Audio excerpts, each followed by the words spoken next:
बिस्मिल्लाहिर्रहमानिर्रहीम। अस्सलाम वालेकुम नाजरीन, मैं हूं सादिया गुल। आप देख रहे हैं मेरा यूट्यूब चैनल और फेसबुक पेज। नाजरीन, ख्वाजा शमसुल इस्लाम के जो भी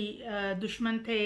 जैसा कि मैंने पहले वीडियो में आपको बताया कि ये एक नामवर और बहुत ही मशहूर वकील थे। और इनकी डेथ के बाद यानी इनको कत्ल किए जाने के बाद जितने कराची के वकला हैं उन्होंने बाकायदा धरना दिया, एहतजाज किया और इनमें वकला में तशवीश की एक लहर दौड़ गई। लिहाजा अब ये जो मामला है किसी तरफ लगेगा, क्योंकि वकला ने इस पे बहुत एक्शन लिया हुआ है। आसानी से दबने वाला ये केस है भी नहीं। अब नाजरीन, मैं आपको बताती चलूँ कि ख्वाजा, जैसा कि मैंने आपको बताया, ख्वाजा शमसुल इस्लाम के जो दुश्मन है, जो इमरान गुल है, गुल आफरीदी, इमरान गुल आफरीदी ने ना सिर्फ ये कि नमाज जनाजा खुद अदा की वहाँ पे, बल्कि जब शमसुल इस्लाम ने भी नमाज जनाजा अदा की और वो जैसे ही बाहर निकले मस्जिद से और वो जूते पहन रहे थे कि इमरान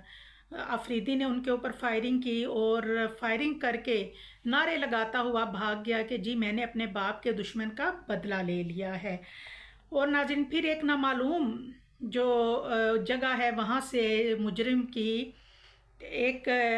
इमरान आफरीदी की एक वीडियो भी सामने आती है, सोशल मीडिया पे बहुत वायरल होती है, जिसमें वो एतराफ़ी बयान करता है कि जी मैं इमरान आफरीदी हूँ और मैंने ही शमसुल इस्लाम का कत्ल किया है और अपने बाप नबी गुल की मौत का बदला ले लिया है। अब नाजरीन, मैं आपको कुछ आज ख्वाजा शमसुल इस्लाम की पर्सनैलिटी के हवाले से कुछ उनकी बायोग्राफ़ी भी आपको बताती हूँ। अब जैसा कि गुल नबी आफरीदी जो हैं वो इनके बहुत अच्छे दोस्त थे, दोनों ही दो बहुत अच्छे दोस्त थे। और जो गुल नबी है वो खुसूसी और स्पेशल फोर्सेस में भी रहे हैं और शमसुल इस्लाम से इनकी दोस्ती इस हद तक थी कि ख़ानदानी मामलात भी ये एक दूसरे से डिस्कस करते थे। अब नाजरीन, होता ऐसे है कि जो ख्वाजा शमस हैं, इनके पास अल्लाह ने इनको बेतहाशा दौलत से नवाजा। मैंने आपको बताया कि बहुत बड़े केस, हाईलाइट केस जो है वो ये देखते थे, यानी कि बड़े मशहूर फेमस जो केसेस हैं वो भी इनके पास थे। अल्लाह ने इनको दौलत से खूब नवाजा था, लेकिन औलाद के मामले में ये थोड़े, अल्लाह ने इनको औलाद नहीं दी। और इनके पास 2 बेटे और 1 बेटी है जो कि लेप पालिक हैं। यानी इन्होंने ये नाजरीन 2 बेटे, यानी कि इनके 2 बेटे और 1 बेटी जो है ये इनके अपने बच्चे नहीं, लेप पालिक हैं। और क्योंकि ख्वाजा साहब बहुत दौलतमंद थे, इन्होंने बहुत अच्छी और शाहाना ज़िंदगी अपने इन लेपालक बच्चों को दी और इनको बड़ी आसाइशों से पाला। और ख्वाजा साहब की सबसे बड़ी खूबी ये थी कि वो गरीबों की मदद करते थे और कभी भी किसी साइल को खाली नहीं बेचते थे। अब नाजरीन, होता ऐसे है कि जुल्फ़कार समेजू जो कि एक सिंधी था और जिसका जिक्र मैं पहली वीडियो में भी कर चुकी हूँ कि ये इनके घर ड्राइवर था, जबकि ख्वाजा साहब की एक आदत थी कि देखें, हर इंसान में जहाँ कुछ गलत होता है, खूबियाँ और ख़ामियाँ हर शख्स में होती हैं। ख्वाजा साहब जो हैं अपने मुलाजमों के साथ बहुत अच्छा सलूक करते थे, अपने मुलाजमों को अपने बच्चों की तरह समझते थे, सिला रहमी करते थे, दुख सुख में काम आते थे। लिहाजा जुल्फ़कार पे भी वो बहुत ट्रस्ट करते थे। लेकिन जुल्फ़कार जो है, ज़ाहिर है उन तक एक बात पहुंच गई कि ये उनकी बेटी को वरगला रहा है या उनके घर की ख़वातीन के साथ कुछ मामलात थे ऐसे। उन्हें जब अपनी बेटी की तरफ से तशवीश लाहक हुई तो उन्होंने नबी गुल आफरीदी से बात की कि ये जुल्फ़कार जो है इसने ये काम किया है और ये अब ब्लैकमेल कर रहा है, इसको थोड़ा सख्ती से समझाया जाए। जबकि ख्वाजा साहब का कहना था कि जब, क्योंकि कुछ FIRs जो हैं वो पहले भी दर्ज थी दरख्शां थाने में। अब उसके बाद नाजरीन, होता यह है कि नबी गुल जो हैं वो कहते हैं कि इसके पास जो वीडियोस हैं, जो ये हमें ब्लैकमेल कर रहा है, एक दफ़ा अगर इसको सख्ती से समझाया तो ये दोबारा भी ये हरकत कर सकता है, लिहाजा इसको रास्ते से हटा देते हैं। اور ناظرین ظاہر ہے انہوں نے ایک اپنا خدشہ ظاہر کیا کہ یہ دوبارہ بھی یہ حرکت کر سکتا ہے، لہٰذا ذوالفقار کو مار دیا گیا، اس کے گھر والوں نے FIR درج کروائی، اور کیونکہ خواجہ صاحب قانونی داؤ پیچ اچھی طرح سمجھتے تھے اور ان کو پتہ تھا کہ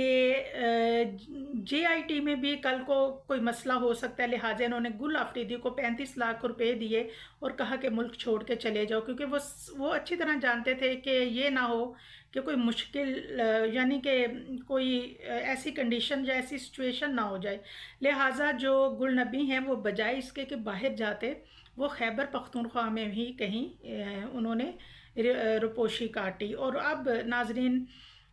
جیسے ہی یہ جو معاملہ جو ہے وہ خواجہ صاحب کا اور ذوالفقار کے گھر والوں کا دیت پہ ختم ہوتا ہے، دیت میں ایک اچھی خاصی ہینڈسم اماؤنٹ ان کو جب پے بھی کر دی جاتی ہے، تو اس کے بعد یہ دونوں دوست جو ہیں ان میں 35 لاکھ روپے کو لے کر دشمنی کا آغاز ہوتا ہے۔ خواجہ صاحب کہتے ہیں کہ تم نے میرے ساتھ زیادتی کی ہے، تمہیں میں نے ملک سے باہر جانے کے پیسے دیے تھے اور تم ملک سے باہر نہیں گئے۔ اب اس پہ گل نبی کہتا ہے کہ جناب میں نے روپوشی کاٹی ہے، میں فرار رہا، میں چھپتا پھرتا تھا اور میں نے اپنے گھر میں بھی تو خرچہ دینا تھا، لہٰذا میرے پاس تو اب ایک پائی بھی نہیں ہے۔ اس پہ خواجہ صاحب کو غصہ آیا، انہوں نے کہا کہ میں پیسے تو تم سے نکلوا کے رہوں گا۔ اس کے بعد بڑے معاملات ہوئے، انہوں نے خواجہ صاحب نے گل نبی کو ایک بار اغوا کروایا، اور ان کے بیٹوں کا کہنا ہے کہ ہمارے باپ کو انہوں نے نفسیاتی مریض کر دیا تھا تشدد اور ذہنی ٹینشن دے کے، اور اس کے بعد کیونکہ خواجہ صاحب پہ ایک دفعہ حملہ بھی ہوا تھا، اور اس کے جواب میں خواجہ صاحب نے گل نبی کے فیملی کے اور ان کے 3 بیٹے جو ہیں ان کو حوالات درخشاں تھانے کے حوالات میں بھی، کیونکہ درخشاں تھانے میں FIR درج ہوئی تھی اور وہاں ان کو ابھی بھی وہ جیل میں ہیں آفریدی خاندان کے کچھ لوگ۔ بہرحال 10 کروڑ پہ بات ختم ہوئی خواجہ صاحب سے جب آفریدی جرگہ جب بیٹھا، اور اس جرگے میں بڑے قبیلوں کے سرداروں کو بٹھایا گیا، یعنی کہ جس طرح ایک تھرڈ پرسن ہوتا ہے کسی کا فیصلہ کروانے میں، جو نہ اس سائیڈ کا ہوتا ہے نہ اس سائیڈ کا بلکہ الگ ہوتا ہے، اسی طرح دوسرے قبیلوں کے سرداروں کو بٹھا کے جب فیصلہ کرایا گیا تو انہوں نے خواجہ صاحب سے 10 کروڑ دیت کا مطالبہ کیا، اور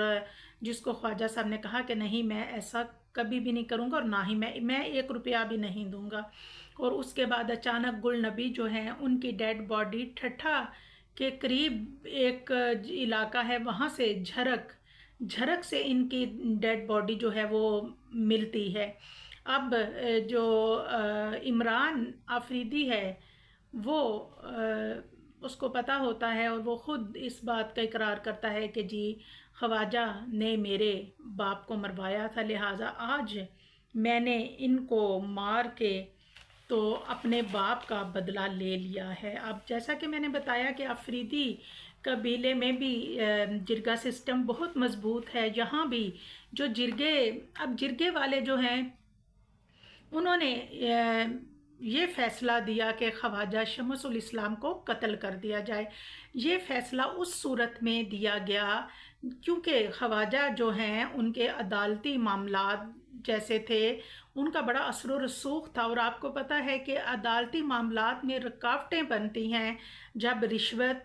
اثر و رسوخ، سفارش اور پیسے کا استعمال کیا جاتا ہے۔ اور آفریدی خاندان کا کہنا ہے کہ ہمیں نہیں لگتا تھا